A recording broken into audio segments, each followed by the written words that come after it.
तो जो आज का लेक्चर स्टार्ट हो रहा है ये ब्रेन के ऊपर होगा।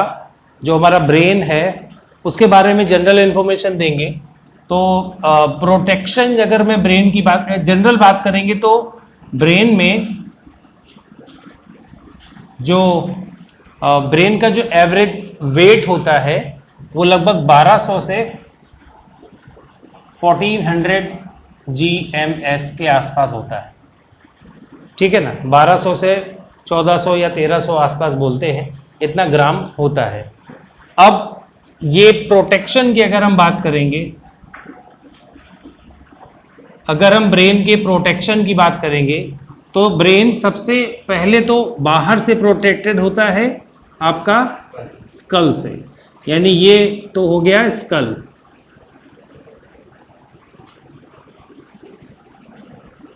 एक तरीके से मैंने ये बता दिया, स्कल हो गया। उसके बाद ब्रेन के अंदर यहाँ पर जो मतलब ब्रेन में जो लेयर्स पाई जाती हैं, जो फोल्ड्स पाए जाते हैं, तो उस तरीके के स्ट्रक्चर में यहाँ पर जब हम देखेंगे तो आपको, और जब इसको डिटेल में देखेंगे तो यहाँ पर आपको 3 लेयर पाई जाएंगी, 3 लेयर। तो जो पहली लेयर होगी मैं थोड़ा उसको और आपको दिखाता हूँ कि सपोज जैसे केक होता है, केक 3 लेयर केक होता है, ब्रेड, उसके बीच में दूसरी कोई क्रीम, उसके ऊपर फिर से ब्रेड, ऐसा वाला मान लो केक, या कोई स्टफिंग वाला है। तो यहाँ पर एक लेयर सबसे बाहर, उसके बाद सेकंड लेयर, और उसके बाद वापस हम थर्ड लेयर की बात करेंगे। तो जो सबसे आउटर लेयर होगी और जो ये सेकंड लेयर है और अंदर के लेयर है, तो यहाँ पर जो आपको मैंने बताया कि तो जो यहाँ पर मैं आपको लेयर्स दिखा रहा हूँ ब्रेन की, वो 3 लेयर होता है। मतलब जो हमारा ब्रेन है वो 3 लेयर से प्रोटेक्टेड है। उसमें dura mater outer most layer को कहते हैं, सेंट्रल को एरेक्नोइड मैटर और लास्ट वाले को पाया मैटर, और इन तीनों को मिलाकर मेनिंजेस कहते हैं, meninges. Okay, so it's very easy topic. तो ये तो था ब्रेन की प्रोटेक्शन की बात। अब अगर ब्रेन की ऐसी बात करा जाए, जब हम पूरा ऐसा पूरा देखते हैं तो ब्रेन को 2 पार्ट में डिवाइड किया जाएगा। ऐसे ब्रेन को 2 पार्ट में डिवाइड करेंगे। थोड़ा सा अलग हो गया शेप को।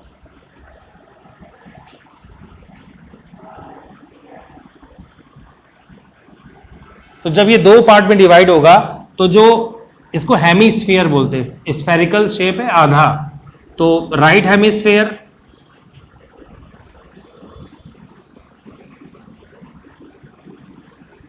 और लेफ्ट हेमिस्फीयर। मैंने ऐसे ही बना दिया, आप चाहो तो हार्ट जैसा भी बना सकते हो कि इसका राइट हमारा लेफ्ट, उल्टा भी काउंट कर सकते हो, कोई दिक्कत नहीं है।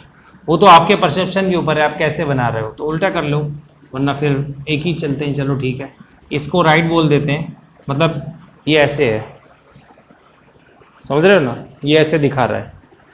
तो ये राइट हो गया और ये लेफ्ट हो गया, ये राइट और ये लेफ्ट। अब ये कहा जाता है कि जो राइट हेमिस्फीयर है वो लेफ्ट बॉडी पार्ट को कंट्रोल करता है, और जो आपका लेफ्ट पार्ट है वो राइट बॉडी को कंट्रोल करता है।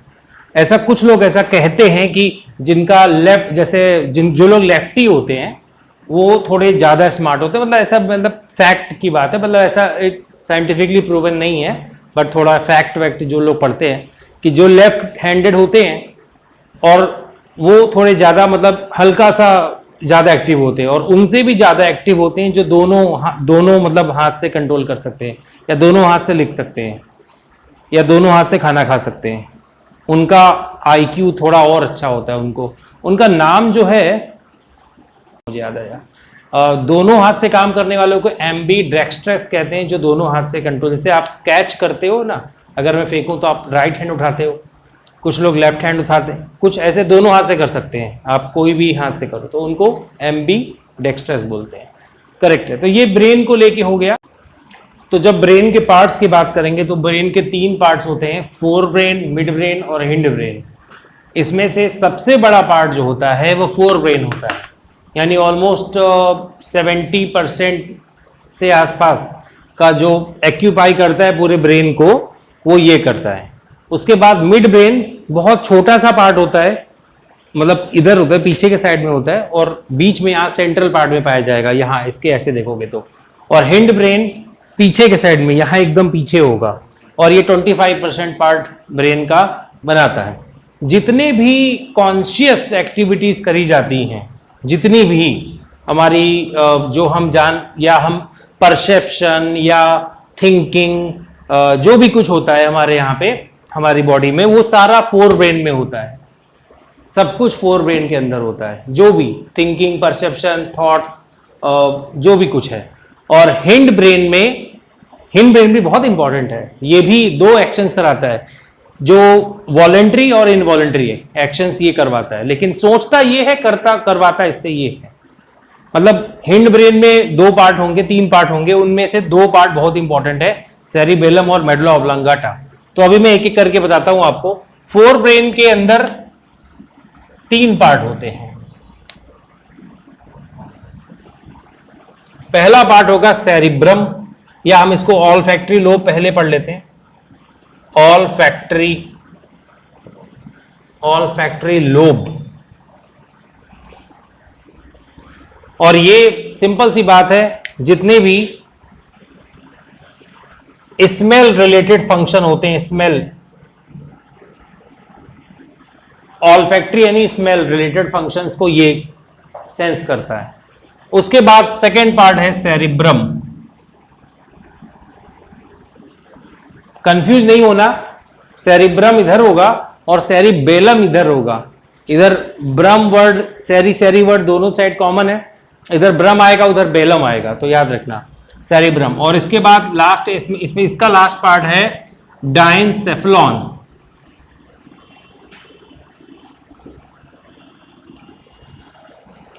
सेरिब्रम के भी 4 पार्ट होंगे, और सेरिब्रम इसका सबसे बड़ा पार्ट होगा।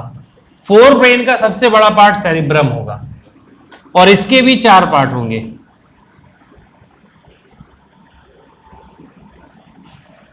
तो पहला पार्ट होगा इसका फ्रंटल लोब।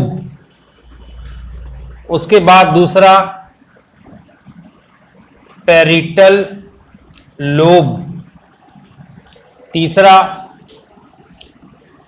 टेम्पोरल लोब, और चौथा ऑक्सीपिटल।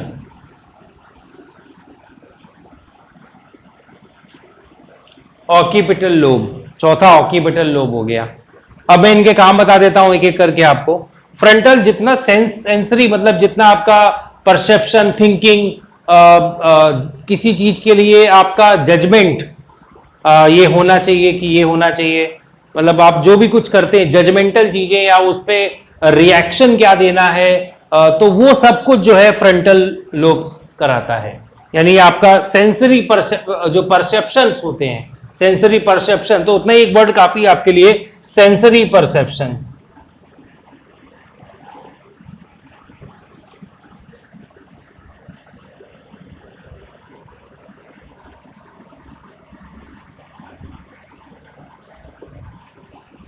सेंसरी मतलब जो भी आप सेंस कर लेते हो ना, उसको परसेप्शन वर्ड समझते हो कि नहीं समझते हो? आपका राय क्या है, वो कैसे उस पर रिस्पॉन्ड करना है, that is called sensory perception. तो यहां पर जो फ्रंटल लोब के बारे में एडिटिंग है कि मोटर परसेप्शन का काम फ्रंटल लोब करेगा, यानी जितने भी एक्शंस लेने वाले काम होंगे वो फ्रंटल लोब कराएगा। देखो, कहने की बात तो वही थी जो मैं बोल रहा था आपसे, पर वहां वर्ड यूज करना था ये हमको। मैं जो बोल रहा था वो वही बोल रहा था कि जो एक्शन लेना है या जो बोलना है, थिंकिंग रिस्पॉन्डिंग सेंटर, तो वो बोल सही रहा था, पर मैंने ये वर्ड जो है यहाँ पे लिखा था वो थोड़ा सा अलग था। पर ये वाला मतलब सेंस करता है, और जवाब तो इसको ही देना है, फ्रंटल वाले को, उस पर एनालिसिस तो वही करेगा। तो जो पहले था वो करेक्ट था, लेकिन एक्सप्लेनेशन मेरा करेक्ट था, बट ये जो वर्ड यहाँ लिखा था वो थोड़ा डिफरेंस था।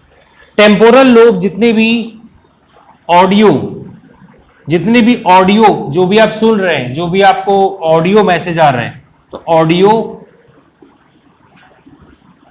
Perceptions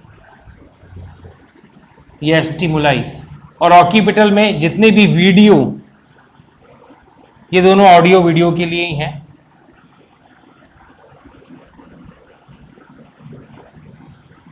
audio perceptions and video perceptions, तो ये चारों पार्ट के काम हो गए और चारों पार्ट आपको याद भी हुए होंगे। तो अगर कोई तुरंत पूछे आपसे कि फ्रंटल लोब क्या करता है, तो थिंकिंग रिस्पॉन्डिंग सेंटर ही बोलना है, जो मैं पहले बोल रहा था, thinking responding centre, and respond करने को मोटर नर्व कहते हैं, वो मैंने आपको पहले भी आपसे बताया था। तो इसको मोटर ही बुलाएंगे, इसको मोटर कहेंगे यहाँ पे। और उसके बाद पैराइटल जो सेंस करता है, उसके बाद टेम्पोरल जो ऑडियो परसेप्शन, और ऑक्यूपिटल जो वीडियो परसेप्शन। याद हो गया? तो अब अगले पार्ट की बात करेंगे, डायनसेफ्लॉन की बात करेंगे। तो डायनसेफ्लॉन के भी दो पार्ट होते हैं, इसके दो पार्ट होते हैं, बहुत ही आसान है। उनको बोलेंगे थैलेमस और हाइपोथैलेमस।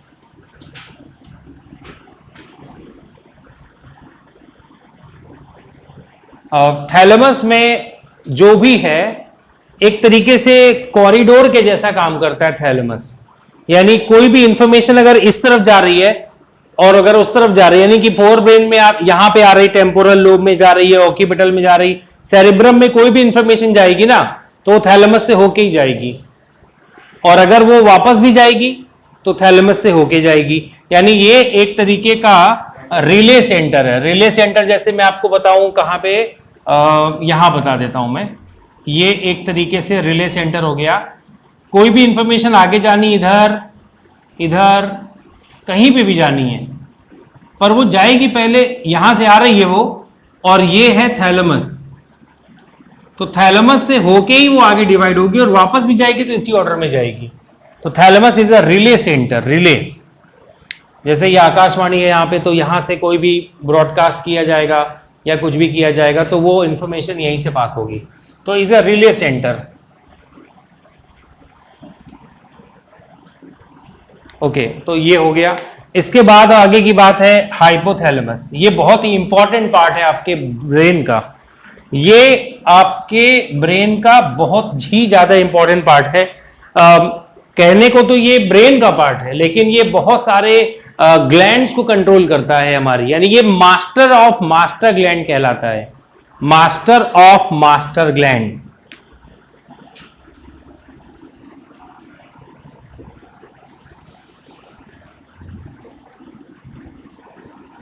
यानी ये फीडबैक मैकेनिज्म पे काम करता है। जैसे कोई हार्मोन को निकालना है, कितना निकालना है, कब निकालना है, वो ये पिट्यूटरी ग्लैंड को मैसेज देगा, तब पिट्यूटरी ग्लैंड काम करेगी।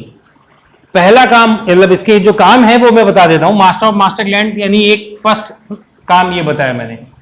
इसका एक और काम भी है, मतलब ये ग्लैंड को कंट्रोल तो करते ही है, ये तो फर्स्ट वर्क हो गया इसका। सेकेंड वर्क इसका क्या है कि ये हमारे फीलिंग्स को भी कंट्रोल करता है। हमारे फीलिंग, जैसे भूख लग रही है, ये वाली फीलिंग भी, फीलिंग ऑफ हंगरनेस, थर्स्ट, पहले तो भूख लगेगी, प्यास ऐसा है, उसको सेटिस्फाई हो गया, अगर हमने पानी पी लिया तो फीलिंग ऑफ सेटिस्फैक्शन भी यही जनरेट कराता है। वरना आप खाते रहोगे या पीते रहोगे, आपका मन नहीं भरेगा। तो वो जो सेटिस्फैक्शन की जो फीलिंग होती है, यानी कि feelings like hunger and satisfaction और समथिंग, कुछ पाना और कुछ खोना, वो हाइपोथैलेमस ही कराता है वहां पे। फीलिंग ऑफ सेटिस्फैक्शन एंड अर्ज, उसको अर्ज बोलते हैं। अर्ज मतलब कुछ पाने की इच्छा और उसको पूरा हो जाए तो सेटिस्फैक्शन। तो अर्ज एंड फीलिंग्स ऑफ अर्ज, URG, एंड सेटिस्फैक्शन। आप करेक्ट करके लिख लेना इस चीज को।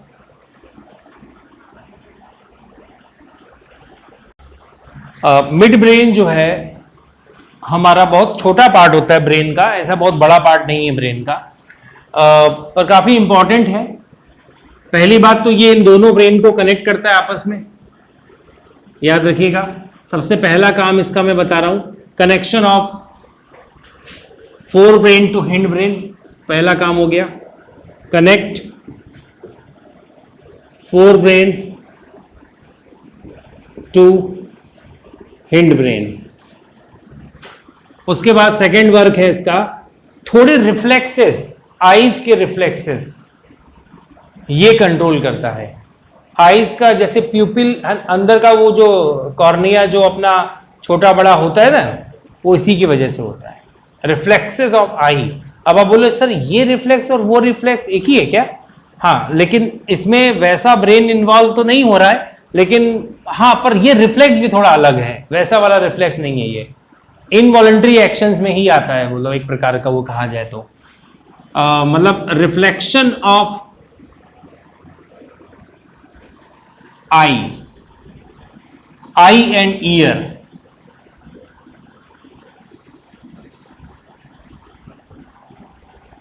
चलिए, एक तीसरा काम भी है कि वो ब्रेन स्टेम बनाने में भी हेल्प करेगा। अब आता है हिंड ब्रेन, वो भी बहुत इंपॉर्टेंट पार्ट है ब्रेन का। हिंड ब्रेन के 3 पार्ट होते हैं। पहला part medulla oblongata,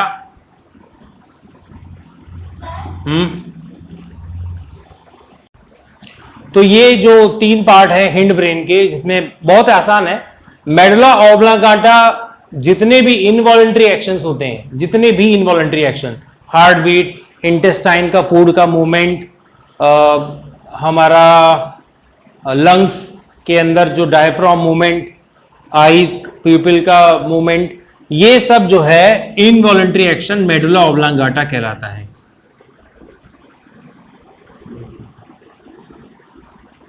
involuntary action सारे मेडुला ऑब्लांगाटा कंट्रोल कर रहा है। इसके बाद पॉन्स का भी काम यहां पर मेडुला ऑब्लांगाटा और सेरिबेलम को कनेक्ट करने का है। एक काम तो ये हो गया, इन दोनों को कनेक्ट करता है ये।